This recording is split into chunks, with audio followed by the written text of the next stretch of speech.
Você já ouviu aquelas frases que dizem muito nos casamentos, até que a morte nos separe? Eu sei, carregam uma ideia um tanto romântica, quase eterna, de que somente a morte pode separar aquele casal. Mas o que poucos imaginam é que, mesmo depois da morte, os vínculos jurídicos continuam. E é justamente nesse momento que surgem muitas dúvidas, dores e até injustiças. Será que o cônjuge sobrevivente tem direito à herança da pessoa amada? A resposta pode te surpreender um pouco. Nem sempre o marido ou a esposa vai ter direito aos bens daquela pessoa que faleceu. E é sobre isso que a gente vai conversar hoje nesse vídeo.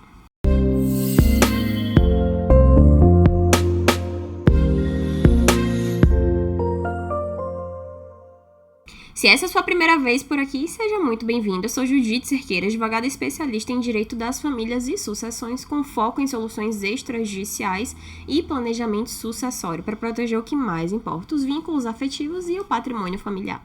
Nesse vídeo de hoje, você vai entender de uma forma clara e segura como funciona a sucessão do cônjuge sobrevivente casado no regime da comunhão universal de bens, quais são os cuidados necessários para poder evitar o desamparo jurídico e por que confiar apenas no amor pode ser arriscado quando o assunto é herança. Então, durante muito tempo, o casamento era uma instituição totalmente indissolúvel. Além de servir como uma aliança política e econômica, ele só podia ser dissolvido pela morte. O divórcio era impensável, ninguém cogitava aquela ideia até a emenda constitucional número 66 de 2010, onde a gente passou a reconhecer a possibilidade de dissolução do casamento ainda em vida. Mas a morte ainda assim continua sendo um dos eventos que naturalmente extinguem esse vínculo matrimonial, e é a partir daí que começa uma nova etapa, a partilha de bens e a definição sobre quem tem direito à herança. A grande questão é que nem sempre o cônjuge sobrevivente vai ser herdeiro. Isso depende de uma série de fatores, especialmente do regime de bens adotados no casamento e da existência ou não de testamento. Antes de mais nada, é importante esclarecer uma confusão comum, a diferença entre meação e herança. Meação é a parte dos bens comuns que já pertence ao cônjuge ainda em vida, ou seja, é o que ele ou ela tem direito automaticamente por conta do regime de bens. Agora, a herança diz respeito à parte dos bens que pertenciam à pessoa falecida e que será transferida aos seus herdeiros. E é aqui que mora o detalhe mais importante. O cônjuge sobrevivente só será considerado herdeiro se atender a certas condições previstas em lei. Vamos imaginar uma pessoa casada no regime da comunhão parcial de bens. Esse é o regime mais comum no Brasil. Se a pessoa falecida deixou bens adquiridos durante o casamento, então esses bens pertencem metade ao cônjuge, por meação, e a outra metade será dividida aos herdeiros. Mas se o falecido porventura deixou bens particulares, que é tudo aquilo que ele já tinha antes do casamento, então o cônjuge sobrevivente também vai ser considerado herdeiro dessa parte. A situação é semelhante quando o casamento foi celebrado sobre o regime da separação convencional de bens. Nesse caso, como não existe uma comunicação de patrimônio comum construído, o cônjuge não tem meação, mas ele será herdeiro. Por outro lado, na comunhão universal de bens, todos os bens, inclusive os adquiridos antes do casamento e os recebidos por herança ou doação, em regra, pertencem ao casal. Aqui, o cônjuge já tem direito à metade do patrimônio por conta da meação e, por isso, ele não vai herdar a outra metade. A lógica aqui é muito simples. Se tudo é dos dois, não há o que herdar. Agora, o que acontece? Essa restrição do regime de bens, como eu já disse antes, só vai ser aplicada se esse cônjuge sobrevivente, que era casado no regime da comunhão universal, vai concorrer à herança com os descendentes da pessoa falecida. Se a pessoa falecida não deixou descendentes, então o regime de bens não vai ter importância, a pessoa vai ser herdeira. Agora, essa regra vai mudar quando o cônjuge concorre com outros herdeiros, porque, por exemplo, se o falecido não deixou filhos, mas apenas pais ou avós, então o cônjuge vai ter direito à herança, mesmo sendo casado sobre o regime da comunhão universal de bens, como eu já expliquei. A presença de ascendentes como únicos herdeiros, daquela pessoa falecida, faz com que o cônjuge sobrevivente sempre seja chamado a herdar, independentemente do regime.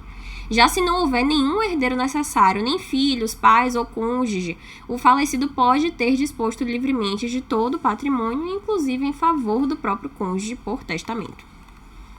Agora, por falar em testamento, ele é uma ferramenta essencial para garantir que a vontade da pessoa falecida seja respeitada. Nada impede que o cônjuge seja beneficiado em testamento, mesmo que, por força da lei, ele não seja considerado herdeiro na ordem legítima. Mas muita atenção, se houver herdeiros necessários, como filhos, pais, o testador só pode dispor livremente de até 50% do seu patrimônio, que é o que a gente chama de parte disponível, porque a outra parte, a porção legítima, é reservada aos seus herdeiros necessários. Portanto, o testamento ele não só organiza a sucessão, mas ele também protege as relações afetivas que muitas vezes não encontram respaldo direto na nossa legislação, como casamentos com regime de bens específicos ou famílias que tenham uma estrutura complexa. Existe ainda um ponto que costuma gerar bastante dúvida: o pagamento de impostos. Quando o cônjuge recebe apenas a sua ameação, não há incidência de imposto, porque vai se tratar de um direito adquirido em vida, em relação ao regime de bens do casamento. Mas se ele fosse chamado a herdar, por exemplo, aí vai incidir o ITCMD, que é o Imposto de Transmissão Causa-Mortes. E aqui, mais uma vez, entra a importância do planejamento sucessório. Então, com a orientação de um profissional especializado, é possível você avaliar a melhor forma de proteger o cônjuge sobrevivente, seja por meio de um testamento, de uma doação em vida com cláusulas protetivas ou até mesmo com a contratação de um seguro de vida que garanta um certo amparo financeiro para esse cônjuge sobrevivente. Então, meu amigo, minha amiga, a mais pura verdade é que só o amor por si só ele não basta para te trazer segurança jurídica. O que muitas pessoas descobrem tardiamente é que confiar apenas na nossa emoção sem prever juridicamente os caminhos futuros e as suas consequências pode colocar em risco quem você mais ama. Então, por isso, se você deseja proteger o seu cônjuge ou quer saber se você, como companheiro ou companheira, realmente está amparado pela lei, é fundamental contar com a orientação jurídica especializada. Então, não deixe que essa falta de planejamento se torne um problema para quem vai ficar quando você se for, tá bom? Se esse vídeo de hoje foi útil para você, se inscreve no nosso canal, curta, compartilhe com quem precisa saber dessa informação também. Um abraço e até a próxima!